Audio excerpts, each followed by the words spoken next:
அனைவருக்கும் வணக்கம். என் பேர் ஸ்டெபி. தேவகோட்டை சார்ந்த அனிகா வாசன் நடுநிலைப்பள்ளி 4ஆம் வகுப்பு படிக்கிறேன். நான் கதை படிச்சிருந்தேன். அந்த கதையோட பேர் என் பேனா. அதை எழுதியவங்க ராமதாஸ். அதில் ஒரு பையன் சிவா அப்படின்னு ஒரு பையன் இருப்பானா. அவன் படிக்கவே மாட்டானா. எப்போ பாரு டிவியே பார்த்துட்டு இருப்பானா. அவன் அம்மா அப்படின்னு திட்டுவானா. அந்த சிவா அழுதுகிட்டே இருப்பானா. சிவா 5ஆம் வகுப்பு படிப்பானா. அதில் போன 2 தேர்விலுமே அவன் தோத்து போயிடுவானா. அப்புறமாட்டி அவன் அப்பாவை கூப்பிடுவானா. கூப்பிட்டுட்டு சொல்லுவாங்களா, நீங்க கொடுக்கும் செல்லமே எல்லா பாடத்துலையுமே மார்க் கம்மியா எடுத்துட்டேன் அப்படின்னு சொல்லுவாங்களா. அவன் அப்பா சிவாவை கூப்பிடுவாளா. சிவா போவானா. சிவா என்னாச்சு சிவா, நல்லா தானே படிச்சுட்டு இருந்தேன், உனக்கு எதுவும் பிரச்சனையா அப்படின்னு கேட்பானா. அதுக்கு சிவா சொல்லுவானா, என் நீல கலர் பேனா தொலைஞ்சு போச்சுப்பா, அது என் ராசியான பேனாப்பா, அது எழுதுந்தா அதிகமா மார்க் வந்திருக்கும். அம்மா மஞ்சள் பேனா வாங்கி தந்துட்டாங்க, அதுல எழுதுனேன், அதனால மார்க் கம்மியா வந்துருச்சு அப்படின்னு சொல்லுவானா.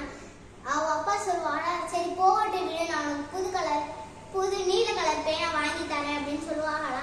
அதுக்கு சிவா சொல்லுவானா, சரி நீங்க வாங்கிட்டாங்க, ஆனா அது என்னோட பேனா போல ராசியா இருக்காது, இனிமே நான் அதிக மார்க் வாங்கவே முடியாது அப்படின்னு சொல்லுவானா.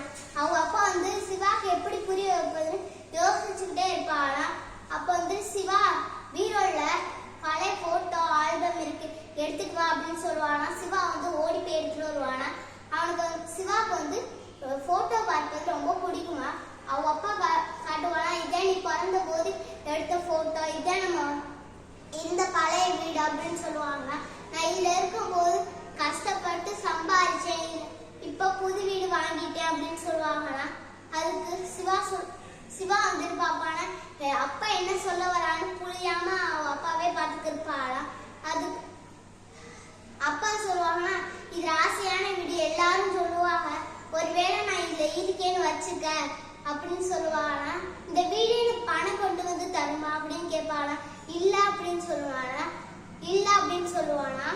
அதுக்கு அப்பா சொல்லுவானா, இந்த ராசியான பேனா, ராசியான மோதிரம் எதுவுமே எல்லாமே பொய், எல்லாமே ஏமாற்று வேலை அப்படின்னு சொல்லுவானா.